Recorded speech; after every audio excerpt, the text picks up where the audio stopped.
जो मुझसे प्यार करता है वो अपने लिए प्यार करता है, मेरे को अपने लिए प्यार करता है। जिस दिन उसको अपने लिए घाटा समझ में आएगा ना, वो ना गुरु मानेगा, ना संत मानेगा, ना प्रिय मानेगा, ना पूज्य मानेगा, छोड़ देगा। है ऐसा कि नहीं है?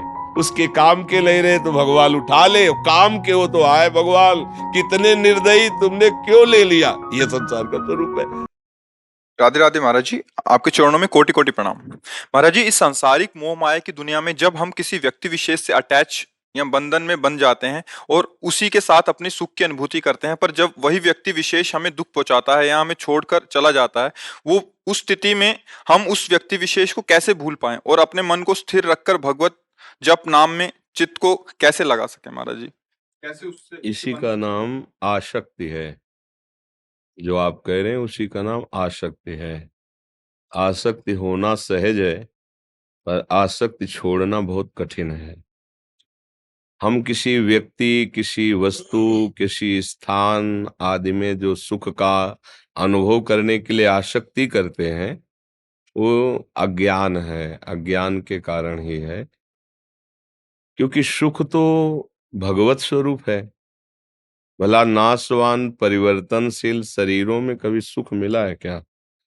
सुख का तात्पर्य जैसे केवट को मिला, केवट श्री भगवान के चरण पखाड़ रहा है, भगवान बाद में उसको उतराई दे रहे ना, मना कर रहा है ना भगवान से।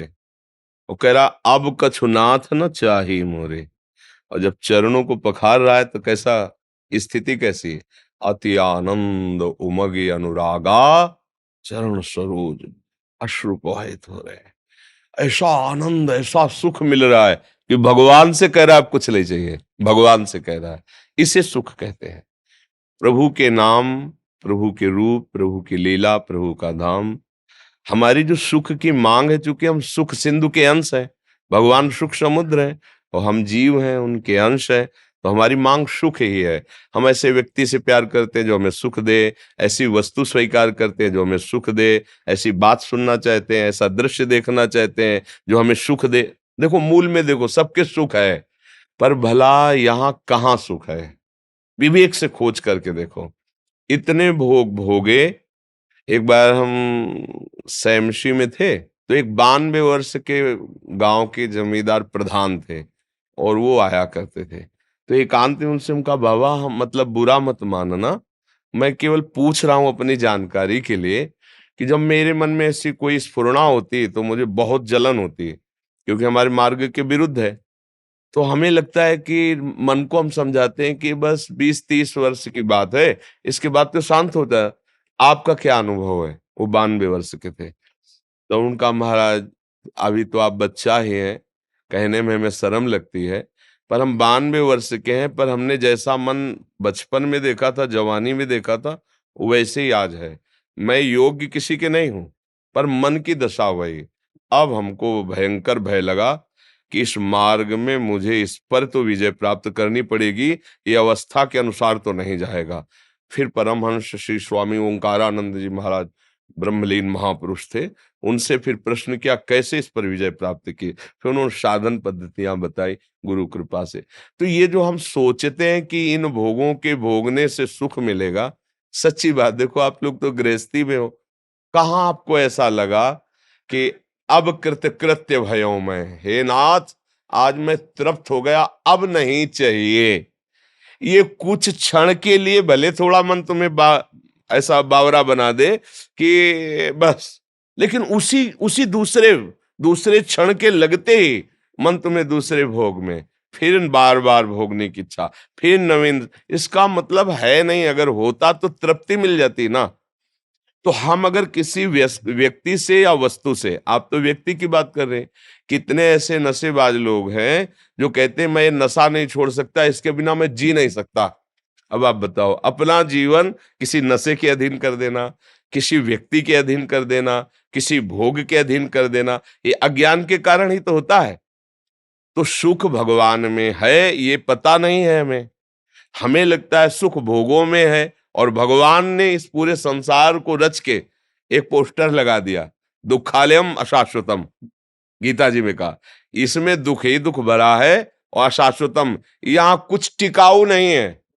सब परिवर्तनशील, सब नाशवान। आज तुम्हें कोई प्यार से गले लगाएगा, कल वही तुम्हारी तरफ देखेगा नहीं, जब तुम उसके काबिल नहीं रह जाओगे। या नवम नवम, मन का क्या कार्य क्या है? नवम नवम। छोड़ो, अब नया, अब नया। सुधार करो, प्रभु का नाम जप करो और प्रभु से प्रार्थना करो। देखो, हमारी मांगे क्या है? हमें कोई सुंदर रूप मिले,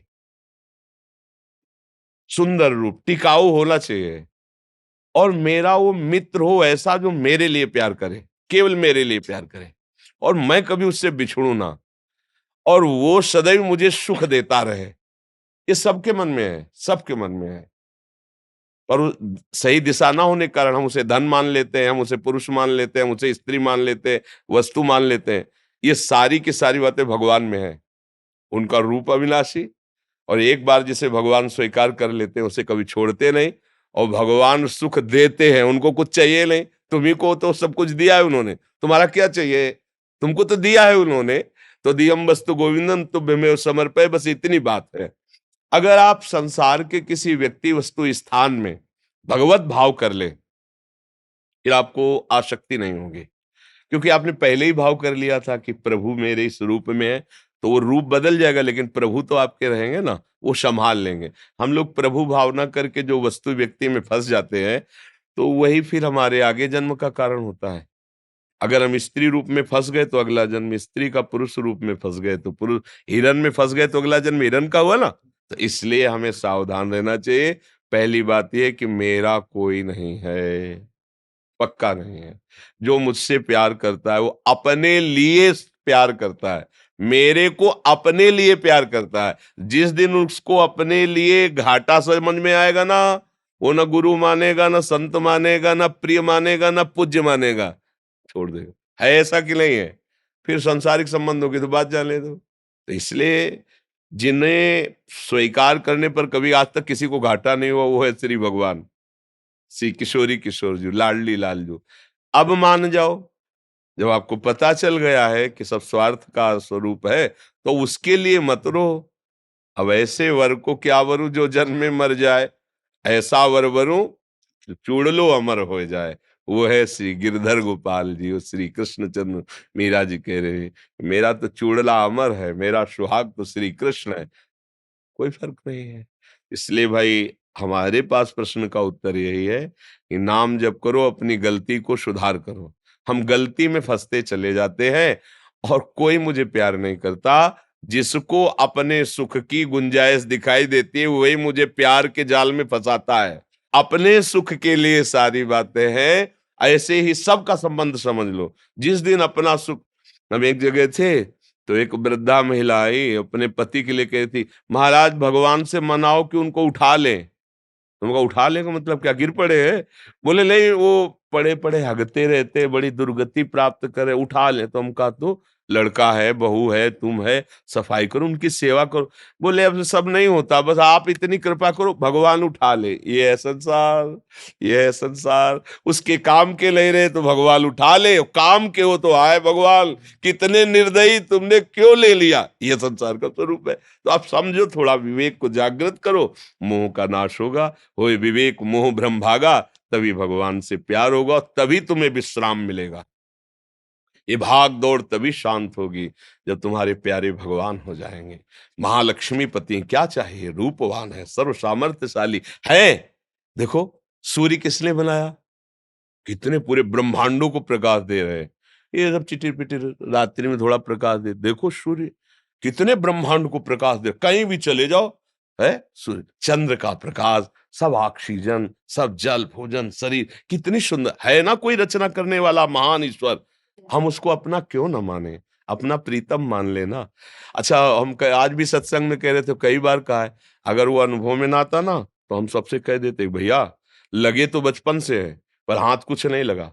आगे मरने के बाद जो मिलेगा वो हमें पता नहीं, पर हमें कुछ हाथ नहीं लगा। हम कह देते, पर हम सच्ची कहते हैं कि वो है, इतने नजदीक हैं, इतना दुलार करते हैं कि उनकी बात सोच के केवल रोना ही आता है, दूसरी कोई बात नहीं रहती है।